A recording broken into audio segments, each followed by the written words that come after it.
venit la un nou episod din podcastul Încăpățânați de Succes. Un podcast menit să vă aducă în față români de succes care aduc valoare peste hotare.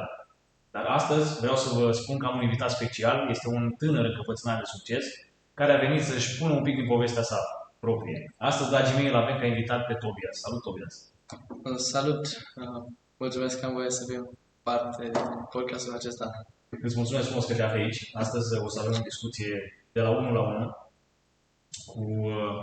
Ești tânăr și abia așteptam să avem discuția asta pentru că am câteva întrebări și vreau să aducem un pic de, poate un pic de idei noi, chiar și părinților, dar și tinerilor adolescenți.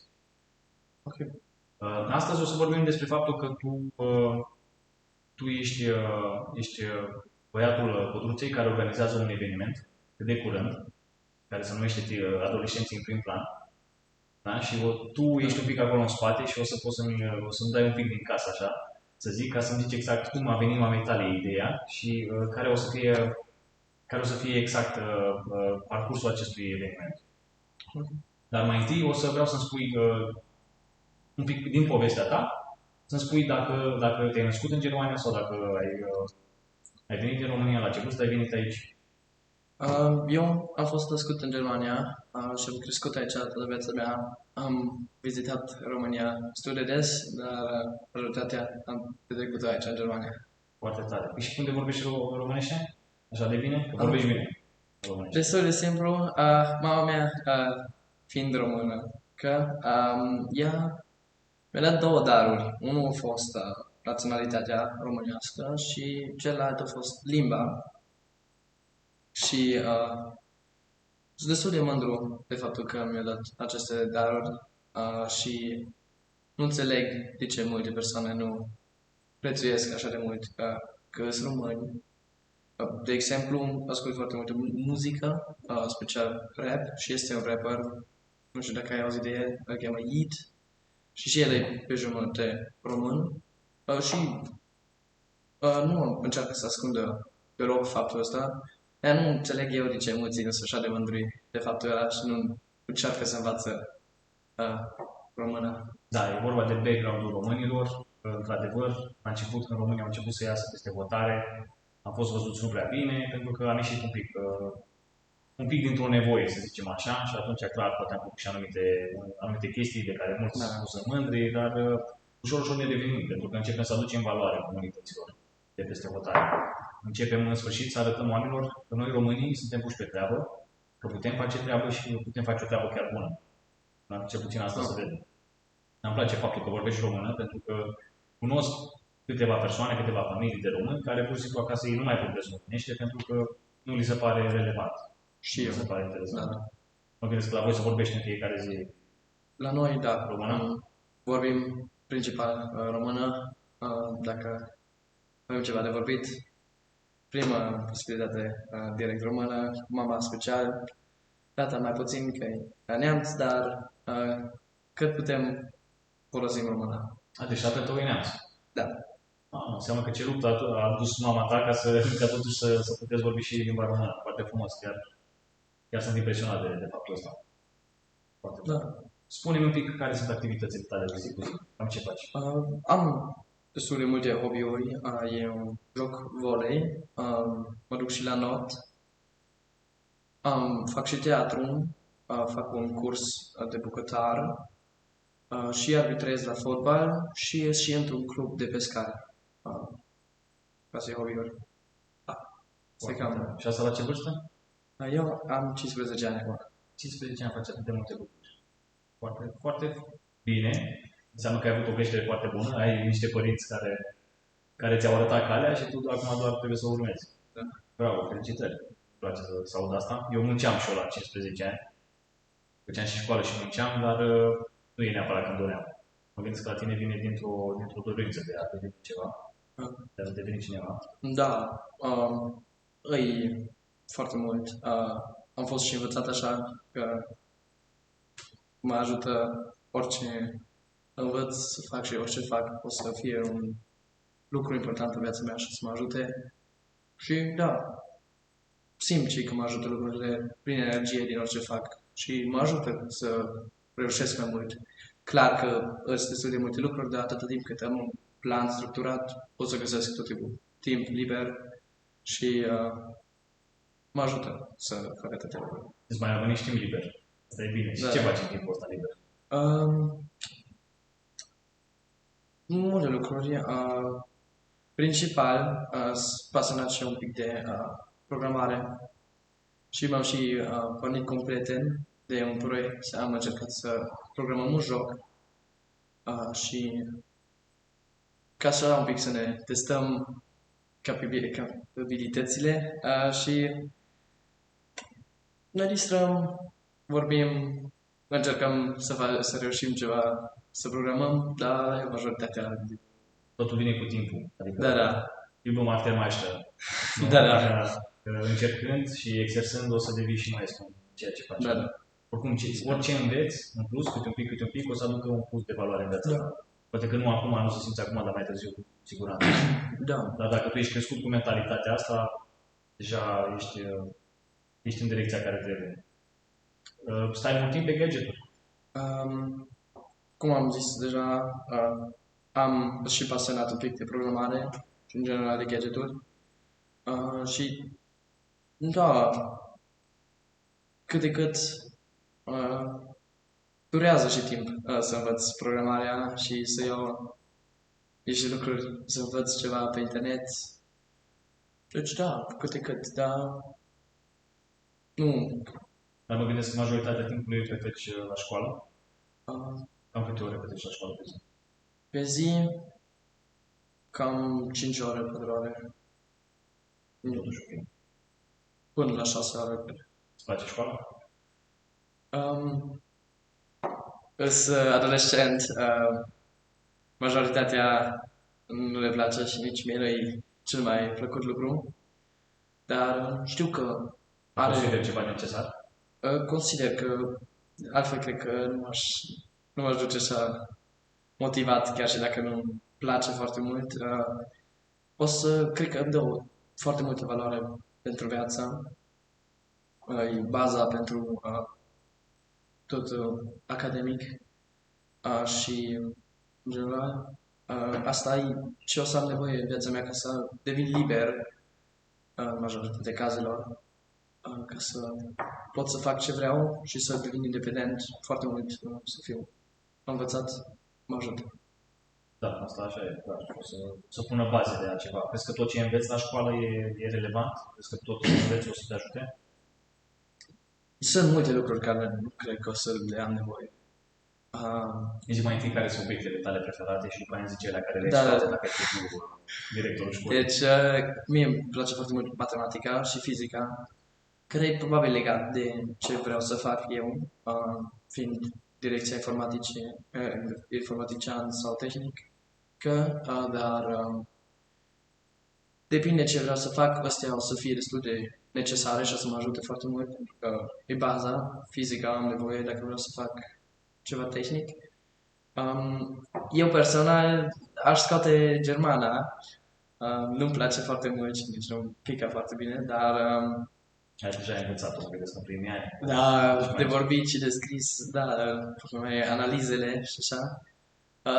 Eu personal probabil nu o să am nevoie de analizat, știu ce, cărți sau așa, dar iară depinde de ce faci, că dacă devii scriitor, te ajută foarte mult să știi cum să scrii o poveste corect, deci nu totul e necesar, dar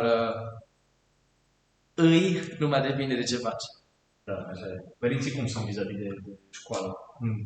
Cum sunt cu tine? Te pun să înveți mult? Sunt stricți în ceea ce privește școala? Te lasă mai liber? Părinții mei sunt foarte liberi în direcția școlii. Clar că vor să aibă informații generale cum e școala, dacă îmi place, dar îmi lasă ei libertățile și mă lasă să învăț cum vreau, cum pot și cum cred eu că reușesc și m-am ridicat în direcția asta că să fiu independent în direcția școlii și că nu învăț pentru ei, că învăț pentru mine și asta cred că e un lucru foarte important. Să vedem cum au reușit asta, pentru că informația e foarte bună, care și ceilalți părinți ar putea să o ia pentru că mai departe în practică în viața lor și a copiilor.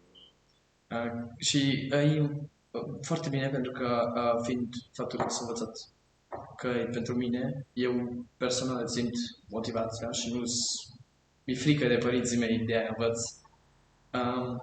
Și da, mulți părinți se bagă și bine că se bagă și ajută copiii, încurajează, da. Dar majoritatea se bagă și Da, îi și împing în direcția greșită, pentru că sunt foarte, foarte, da, prea mult. prea multă presiune. La un moment dat trebuie foarte mulți părinți trebuie să lase copiii să-și facă și ei experiențele lor și să învețe cum e viața și cum trebuie să facă, pentru că mulți părinți vor să-și împingă copiii să facă ce nu au reușit ei să facă, să trăiască visele lor, care nu o să ajute copiii la nimic, pentru că dacă nu sunt visele lor, nu o să aibă motivația să le ajungă. De-aia Păcate așa este. Și trebuie... mulți au făcut greșeala asta. Pe tine ce te motivează? Ai unul din părinți ca și exemplu care te motivează? Sau simți asta din partea lor? Um, Pe mine mă motivează amândoi, părinții foarte mult, special în direcția mea de lucru, mai mult tata. Am zis că vreau să devin informatician și tata este informatician acum, dar și în partea socială foarte mult mama, tot pentru că organizează lucruri în care pot să învăț foarte mult și socializez cu alte persoane, fac conexiuni. Deci amândoi iau ce e cel mai bine de la amândoi. Deciziile cine le iei tu singur în majoritatea partea timpului sau ceri sfaturi părinților te ajută să iei anumite? La decizii, în majoritatea timpurilor, încerc să stau jos, să gândesc rațional ce e cea mai bună opțiune acum, după cum cred eu și cum mă gândesc eu. Să mă vezi pe mine cum faci, că eu am 34 de ani și încă nu sunt așa rațional. Dar în caz că nu mă descurc eu, Înseamnă că unul din familia ta sigur e rațional. Nu? cred. Poate că tatăl, nu? Nu știu. Putea. Cei, Da. cei care au mintea întreprinorială să știi că acționează Da, da. foarte mult intuitiv. Și Da. după aia când se văd că au anumite probleme, încep să fie Da, rațional. da. Dar e foarte, foarte bine. Dar, da, deci încerc prima dată eu însuși să reușesc cumva rațional. Dacă nu reușesc, o întreb pe cineva. Depinde de situație, cine cred eu că e un de ajutor acum. Dacă e ceva situație scurilă, întreb pe cineva care a avut experiențe similare. Dacă îi, nu știu, ceva legat de părinții mei, apoi să întreb pe ei, să dacă e ceva de școală, să întreb pe profesor, depinde de situație, dar în general, prima dată încerc însuși, dacă nu reușesc, Nu reușești atunci. încerc, întreb pe cineva să mă ajute. Da. Mai întrebăm și internetul câteodată, dacă Da. poate ne ajută și el foarte Des. mult. Iar cum vezi faza asta cu internetul? Vezi ca pe ceva extraordinar de bun, ca pe ceva, mă refer acum din prisma ta de adolescent. Clar că, fiind adolescent, Să găsești și lucruri bune, dar și lucruri foarte rele. fiind adolescent, sunt un pic, și eu un pic biased, îmi place foarte mult social media în general, îl folosesc și eu, pentru că majoritatea persoanelor îl folosesc și e un lucru care toată lumea face. Și cred că e pe ambele părți. Că are foarte multe riscuri. Foarte multe persoane nu știu cum să folosească internetul corect, nu știu unde să-și ia informațiile. Da, dacă stai și dai scroll, clar. Și mai ales că informație, dar din da, mai sunt și special TikTok-ul acum strică foarte mult atenția persoanelor, că foarte information overdose și nu mai pot să nu mai atenție bună, nu mai nici nu mai știi măcar ce vezi. Da, ai trecut o oră pe telefon și nici măcar nu știi ce informații te luă de acolo. Exact, și asta e clar că nu e optimal, nu e bine deloc. De aia are și niște riscuri, dar e o posibilitate care ni s-a dat incredibil de bună în alte lucruri, de exemplu. Informațiile, chiar și dacă des nu sunt cele mai perfecte sau pot să fie și greșite, poți să iei și foarte bine informații corecte, care des nu le primeai așa de simplu altcumva. Și exact pentru faptul ăsta a fost creat, ca să poată da informațiile oriunde. Și cred că asta e un lucru foarte important, să putem să fim conectați cu orice informație tot timpul. Corect, corect. În viața ta are un impact pozitiv internetul? Cum îl consideri? Cred că au avut un impact destul de pozitiv. Eu personal, foarte multă din motivația mea am luat-o și din uh, istoriile niște persoane care au ajuns la succes, uh, care nu au renunțat niciodată și au ținut, au continuat cât au putut. Și de istoriile alea am auzit prin internet și m-au motivat foarte mult și m-au ajutat foarte mult să continui, să nu renunț.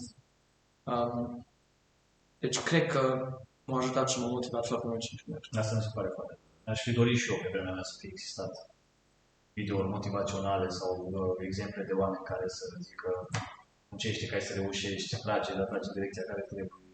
Ascultă, dar nu de toată lumea, ci doar de cine trebuie. Sunt multe informații care, da, într-adevăr, acum spuse acolo, poți să ți le iei, dar nu toți aleg să și le ia pe ele bune. Da. Pe tine cine te motivează? Ai vreun vorbind, să zic, un exemplu de om pe care îl urmezi, de cineva pe care te iei? Bine, nu e nicio persoană specifică. Sunt niște canale la care mă uit specific foarte mult pe YouTube, care explică cum erau niște persoane, de exemplu Andrew Carnegie, care au fost foarte sărac, au crescut foarte sărac și au devenit de 2 ori cel mai bogat om din lume. Și astea sunt niște lucruri care, când le aud, mă gândesc chiar ce tare că dacă au crescut așa, păi dacă au reușit asta, păi eu cum să nu reușesc și eu ceva minim. Dar mai sunt și persoane ca și, nu știu, David Goggins, dacă ai auzit. Da. Noi că am început încă pe atâta vârsta pe care de la 30 de ani am început să-i urmăresc și să... Care și el... persoane care te motivează și zic cum trebuie să faci lucruri și cum trebuie să încerci să stai motivat. Astfel de oameni poate să scoată cei mai buni din tine. Toți avem și părțile noastre bune și părțile noastre rele. Dacă asculți pe cine trebuie și reușește să scoată la iveală cei mai buni din tine, chiar poți reuși. Da, asta e. Citești mult? Documentezi mult? Citesc, da, special în direcția, deci internetul care folosesc pentru citit, nu era pentru lucruri politice. E foarte interesant, e foarte interesant ce găsești pe internet în direcția politică. Și da, pentru asta cred că e singurul lucru care am citit foarte mult pe internet. Da, lucruri politice, nu știu de ce. Da. Te atrage pe tine. Da. Probabil. Ai fost politician în toată viața, probabil. Să-l putea, nu știu. Da, spune-mi o chestie, o curiozitate, că tu acum încă ești împreună cu menții, să zicem, la școală. Da. Este o diferență între mentalitatea ta și mentalitatea lor? Foarte des n-am văzut foarte mare diferență. Am crescut în Germania, nu știu că s-ar putea să fi fost influențat și de faptul ăsta, dar foarte mulți, cea mai mare diferență între noi, cred că cei mai mulți nu simt valoarea asta pentru a fi multinațional și să poți să vorbești mai multe limbi. Pentru că eu, cum am crescut cu 2 limbi, știu cât de mult m-a ajutat să vorbesc 2 limbi, am înțeles multe lucruri mult mai bine, pentru că sună aproape la fel în 2 limbă, deci pot să înțeleg ce înseamnă lucrul, special gramatica, etc. Și foarte mulți nu le place să învețe alte limbi și nu apreciază cât de mult îi poate ajuta să știe mai mult de o limbă. Da, e frumos. Te duci în altă țară să vorbești și o altă limbă. Da. E foarte fain și mie îmi place. Bine, dar nu toți au inclinația asta, trebuie să recunoaștem, are o inclinație spre ceva, altul spre altceva.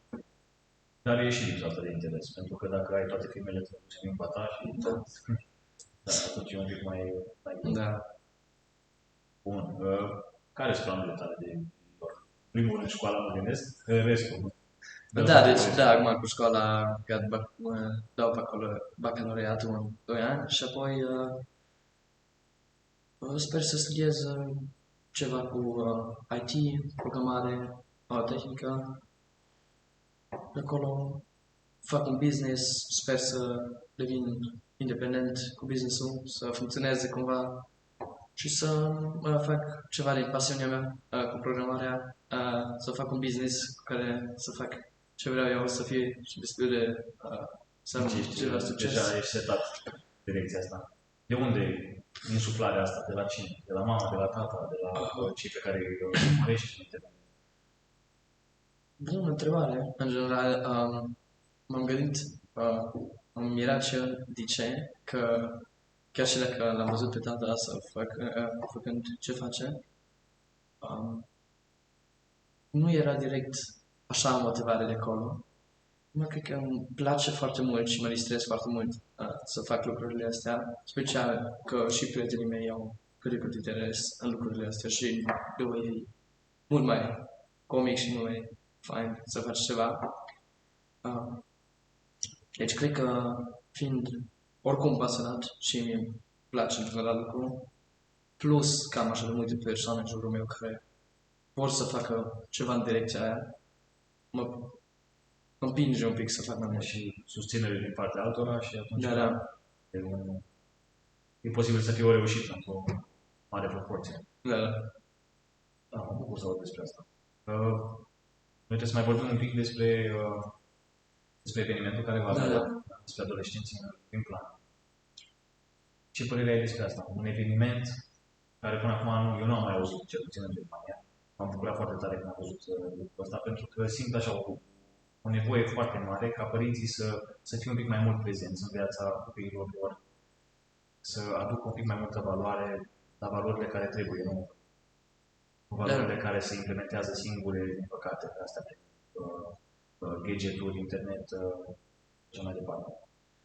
Eu văd evenimentul ăsta ca un lucru necesar, care am avut nevoie foarte mult timp, noi ca și adolescenți, pentru că în timpurile noastre, foarte des, persoanele sau adolescenții în general nu au unde să facă conexii, să socializeze destul și părinții destul de nu îi lasă să se ducă la evenimente din astea și fiind ei nu având un loc unde să conecteze așa mult și să socializeze, își caută altceva, care foarte des sunt gadgeturile și internetul și social media.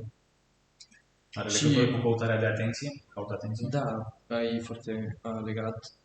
Și de acolo, părinții foarte des nu le place foarte mult că copiii sunt foarte mult pe gadgeturi. Și clar că nu e optimal dacă se așa mult, dar trebuie să aibă alte oportunități și cred că un eveniment din ăsta îi oportunitatea perfectă pentru copii să socializeze, să se informeze cu alții, să vorbească, să socializeze. Orice de ce ar avea nevoie și ce des nu primesc. Și cred că de aia a fost necesar cineva să facă un eveniment din ăsta. Da. Și eu consider la fel. Și îmi place foarte mult ideea. Și îmi place ideea că părinții pot veni alături de copii. Felul ăsta se poate crea o conexiune între părinți și copii, care în ultimul timp știu că multe relații lipsește. Fix din cauza asta. Copiii preferă să stea mai mult pe gadgeturi, preferă să se uite la un film sau să petreacă timpul cu alți copii de vârsta lor, spre exemplu. Să stea cât mai mult plecați. Da, mai e o problemă foarte mare și cred că evenimentul ăsta social nu e numai pentru adolescență și pentru adulți, un pic să vadă cum se întâmplă totul, să învețe și ei despre copiilor mai direct. Cred că o să ajute foarte multe. Sunt multe probleme la vârsta asta, ca și adolescenți. Apar multe probleme, apar multe dificultăți. La adolescenți e foarte grav și cred că o glumă că adolescenții să rebeli și că nu mai vor să facă nimic cu părinții, care, în general, problema asta vine de la lipsa asta de conexiuni și de socializare și evenimente în acest fel ar putea să repare foarte multe relații de părinți și adolescenți. Și o să ajute, clar, foarte mult. Tu cum te conectezi cu părinții tăi, de exemplu? Faceți ceva împreună, mergeți, faceți un sport, mergeți la restaurant? Care e cea mai bună metodă pe care tu o vezi pentru Um, conectare? e foarte tare că părinții mei gândesc total diferit și cu ei conectez total diferit. Cu mama e foarte mult că mergem foarte multe vacanțe și vorbim foarte mult și facem foarte multe împreună și mama e foarte open-minded, vorbește foarte mult despre orice lucru. Și cu tata foarte des lucrăm împreună și pentru că îl ajut, uh, cumva conectăm mai bine. Dar cu fiecare în parte Da, în da, modul lui. Că suntem diferiți și da, ca și copii, să zic așa, avem nevoie. Căutăm și la mama, căutăm anumite sentimente, la da, tata căutăm alte sentimente. da, Foarte bine că ești conectat cu lui. da, sunt foarte... Consider lucrul ăsta fiind unul dintre cele mai importante viața Cred unui că adolescent. e, special în adolescență, cred că e incredibil de important să ai o relație bună cu părinții. Pentru că ei sunt baza pentru viața socială și emoțională. Sunt primele persoane care le cunoști și care te susțin și te ajută. Și ar fi foarte păcat să pierzi această conexie cu ei. Da, E o oportunitate. da. Crezi că caracterul unui om este bazat mult pe conexiunea asta dintre și părinte? Are, cred că, o influență foarte, foarte mare că relația cu părinții pe caracterul copilului. Se aude și foarte des că copiii devin agresivi sau primesc probleme dacă nu se înțeleg bine cu părinții. Pentru că are un efect foarte mare. Sunt primele persoane în care ai încredere foarte infinit de mare și dacă nu ai o relație bună cu ele, e o durere psihică, cred, foarte Da, mare. sunt foarte mulți adolescenți sunt un pic frustrați. Da, da, Vin mereu te cu probleme frustrează. acasă și care crezi tu că e problema? Nu îi ascultă suficient părinții sau nu le dă credit? Ce să mai... Da, e foarte des problema că părinții nu ascultă copiii destul și legat acum de faptul cu comunicația și cu conexiile. Părinții des nu înțeleg că copiii au nevoie de mai multe conexii, mai multe comunicare. Tu mi-ai spus câte ceva despre tine, dar totuși aș vrea să aflu chiar un pic mai mult. Mă gândesc că mai faci unele chestii, am auzit că mai ai și alte hobby-uri. Da, sunt într-un band la școală și într-un cor, pic mai mult în direcția muzicală. Da, N-aș fi zis, dacă te-ai dus în partea aia cu IT și îți place programarea și așa, da, deci eu n-aș conecta astea două lucruri dacă m-aș gândi la despre o persoană să fac amândouă. Dar, da, am cântat foarte mulți ani și pian cu un profesor, 9 ani acum, dar m-am lăsat de puțin timp pentru că se suprapunea cu alte lucruri. Din păcate, dar am făcut și eu destul de multă muzică în timpul meu. cât de frumos. De 9 ani. Wow, de la 6 ani te-ai apucat. Da. Și cum a fost acum? Ai lăsat de tot pianul la o parte sau încă mai cânti? Deci, Rămâne o pasiune? A fost o pasiune? a fost o pasiune și rămâne o pasiune. Îmi place foarte mult pianul. Mai cânt, mai repet cântecele care le-am învățat, mai și încerc alte cântece noi. Acum, fiind acum în band, la școală, bandă, mai și acompaniez cu pianul. Deci, trebuie să rămân la pian oricum. Dar a fost foarte dureros să-i dau drumul pianului, pentru că a fost parte din viața mea foarte mult timp. Totuși, e un lucru care nu o să las niciodată și să continui să fac. Și acum, fără profesor. O să faci de plăcere. Da. Timpul liber și nu te gândești să devii pianistul sau... Da. Foarte tare. Bravo. E bine că faci și că vrei să faci în continuare. E bine că ai avut perseverența asta de a face atât de mult timp. Că mulți știu că încep, dar foarte mulți se și lasă la un moment dat, mai ales când dau de greu, pentru că să cânti la pian nu e ceva ușor. Da. Felicitări că știi. Poate mi-arăți odată cum nu ești pianul. Aș fi încântat. Îmi place foarte mult să aud acest instrument. Da, îmi place mie să cânt. Da, cu începutul și obiectivul a fost... la început, special la început, a fost foarte greu. Prima dată faci ceva foarte simplu, ajungi, reușești ceva și apoi pauză lungă până la următorul succes. Și și la mine a fost așa că la început mi-a plăcut foarte mult, apoi a fost o fază care nu mi-a plăcut și vreau să mă... Deci nu știu, nu mi-a făcut așa multă plăcere. Am gândit dacă aș vrea să mă opresc, dar m-am ținut și acum cu timpul au devenit...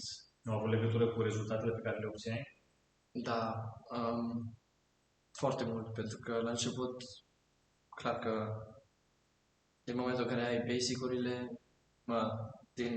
să știi note, să cânti un cântec complet, e mare diferență. Și Note știu și eu, dar așa da. Nu aș putea să cap la cap, nu, niciun caz. Dar și apoi, fără succes direct la început, interesul mi s-a dus, dar l-am ținut când am putut și acum a devenit o pasiune chiar foarte încântată să te pian. Nu pot să aud asta.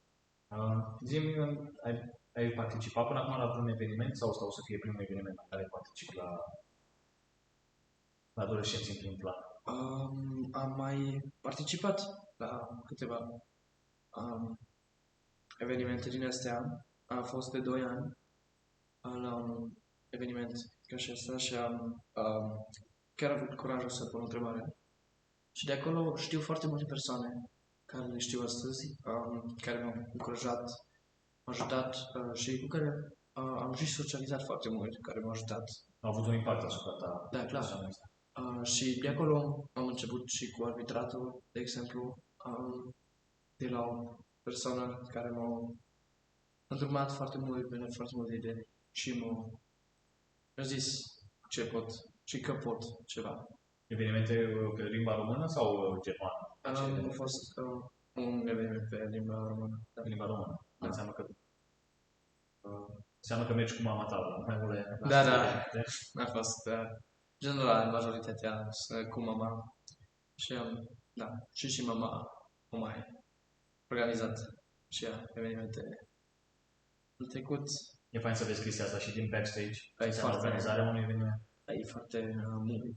Aș fost și foarte tare să văd cât ce-i treaba, cum se face un pic. A fost foarte interesant, dar mi-a plăcut. Îți place? Da. E de muncă în spate. Pentru mine... Ai văzut și asta sau ai văzut numai rezultatul final? Deci pentru mine direct nu a fost multă muncă. Multe, dar a ajutat un pic. Am mai avut și eu ceva de făcut, dar eu, în comparație cu mama, n-am avut niciun stres.